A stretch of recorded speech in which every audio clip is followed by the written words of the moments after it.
Tivemos há cerca de 2 meses, a morte de Marcelo Arruda, que estava ali comemorando o seu aniversário com toda a sua família, com o tema de PT, do ex-presidente Lula. Houve aquela troca de tiros entre ele e Jorge Guaranho, policial penal federal. Marcelo Arruda acabou morrendo. Foi o primeiro caso aí que, num primeiro momento, não foi apontado como um caso provocado por discussão política, mas claro que tem todo um tema aí de fundo. Só a decoração já explica tudo. Agora, tem um outro caso agora bem recente, isso há quase 2 meses deste primeiro, que um apoiador do presidente Jair Bolsonaro foi preso depois de matar um colega que defendia o ex-presidente Lula. Isso aconteceu no interior do estado de Mato Grosso. O Benedito Cardoso Santos, de 42 anos, foi morto com 15 golpes de faca e ainda tomou um golpe de machado no pescoço. O autor do crime, o Rafael Silva de Oliveira, de 24 anos, diz que o crime aconteceu depois de uma discussão política. O preso defendia a eleição de Bolsonaro para o colega, que tem uma simpatia pelo ex-presidente Lula, também candidato.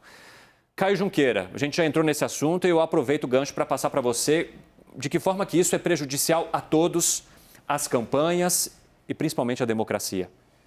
Cine, a gente não pode desvincular o que aconteceu aí numa cidade a mais de 1.000 quilômetros da capital Cuiabá. Hoje eu fiquei conversando lá com o pessoal, 1.160 quilômetros ali, né? Pessoal do governo e pessoal dos partidos, dessa guerra das cúpulas, né? A gente não pode desvencilhar o discurso agressivo, violento do presidente Jair Bolsonaro, do ex-presidente Lula, da campanha de Brasília, do que está acontecendo nos grotões, porque uma coisa está diretamente ligada à outra. Se a cúpula estimula de alguma maneira um discurso agressivo e violento um contra o outro, isso aí isso irradia e vai para a base.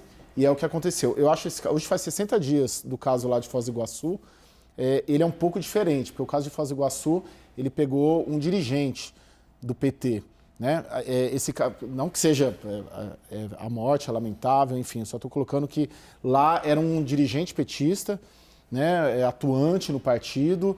Aqui é uma briga, uma disputa que não tem dirigentes, gente ligada diretamente ao partido, mas a motivação é tão política quanto aquela conversa que pode acontecer em qualquer lugar, né? Em que duas pessoas estão discutindo, divergem sobre o candidato político e, de repente, o que era uma conversa normal e tranquila se transforma num caso de violência, porque, segundo a polícia, ambos dividiam o mesmo espaço ali naquela fábrica de cerâmica, naquele local, ou seja, já compartilhavam momentos juntos no trabalho, nos momentos de descanso, e mesmo assim você imaginar que um conseguiu atacar o outro com 15 facadas, mais o machado ainda, e também se sentiu ameaçado, foi o que ele disse.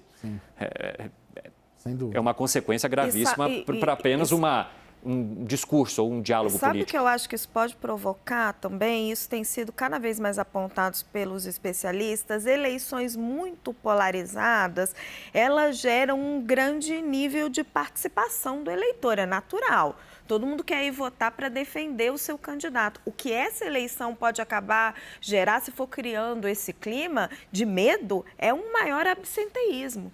O absenteísmo vem subindo. E com esses episódios está se falando cada vez mais em as pessoas ficarem com medo de votar. E aí vem a pergunta, qual candidato é mais prejudicado?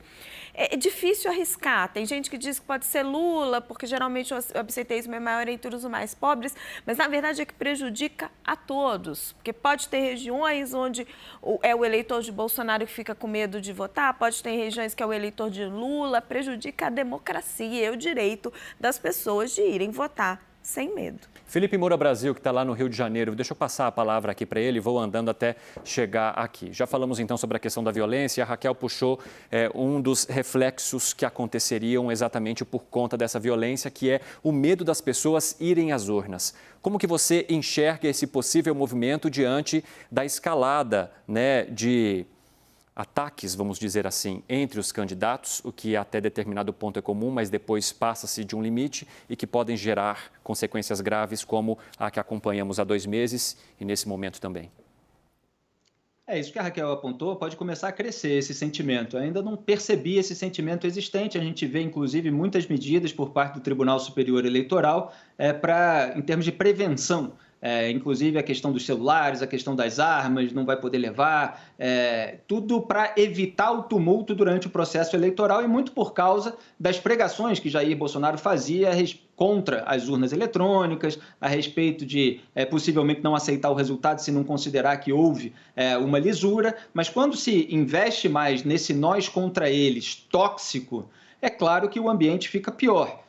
Poderia haver ali uma rejeição a essa disputa beligerante demais entre Lula e Bolsonaro, que respingasse, que gerasse votos para Ciro Gomes, para Simone Tebet, talvez poderia haver absenteísmo. Isso a gente vai ter que ver, vai ter que medir essa temperatura nas próximas semanas. Mas é muito degradante.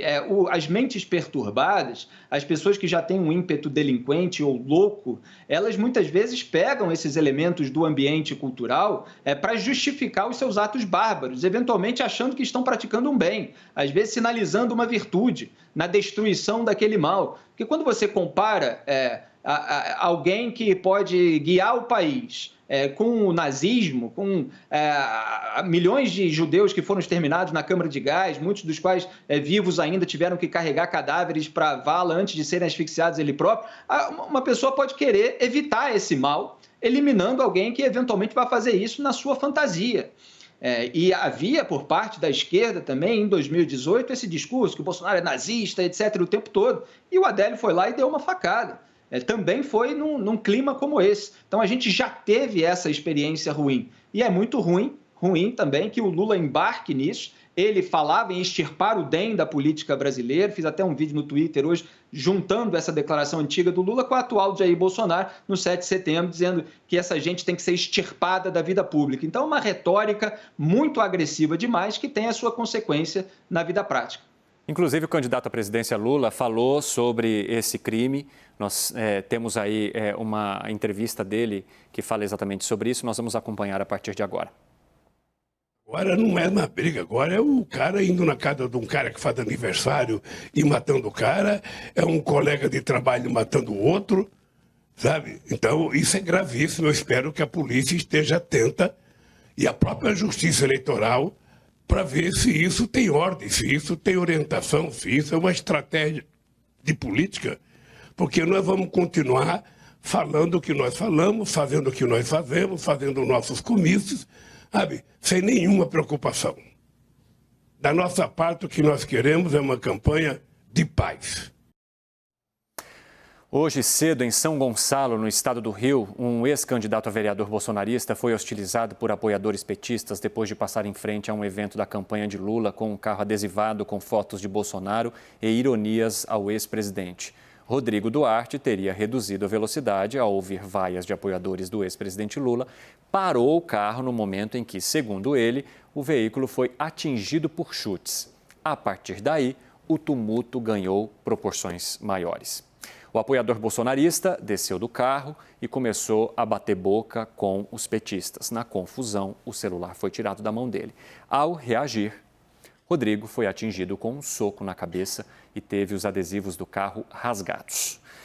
Uma policial federal convenceu o homem a deixar o local. O carro dele foi seguido pelos agentes da Polícia Federal.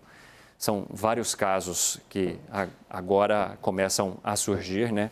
Há 22 dias aí das eleições. Ou casos que começam em discussões, ou casos como este, em que há um grupo fazendo a campanha, uma pessoa que discorda passa ali no meio, já se gera uma situação que pode colocar todos em risco. Agora, Yuri, hoje, em um dos casos, principalmente esse relacionado a este homem lá de Mato Grosso que acabou matando o companheiro de trabalho, a presidente do Partido dos Trabalhadores chamou de comando de violência. Exatamente no mesmo dia em que uma fala do candidato Lula é criticada também por relacionar movimentos a Ku Klux Klan. Você acredita que exista um comando de violência e que todos estejam tentando tapar o sol com a peneira na hora de falar desse assunto? Na verdade, Evandro, tem um clima de beligerância e tem muito discurso de beligerância por parte dos próprios candidatos. Isso tem ocorrido e não é de hoje que se usam palavras de muita violência, de muita agressividade e estimulando o que o Felipe comentou, estimulando essas pessoas que seja lá quais sejam as suas motivações ou sua capacidade, a sua sanidade, que acabam cometendo atos. Esse caso de São Gonçalo, por exemplo, essa mesma pessoa que já foi candidato a vereador em 2020, ele postou um vídeo ontem em que ele anunciou que faria o que fez hoje, que ele iria lá reclamar, protestar, xingar os apoiadores do ex-presidente Lula, sendo que assim, a gente não viu isso acontecer de uma forma tão explícita e para provocar confusão, por exemplo, no 7 de setembro.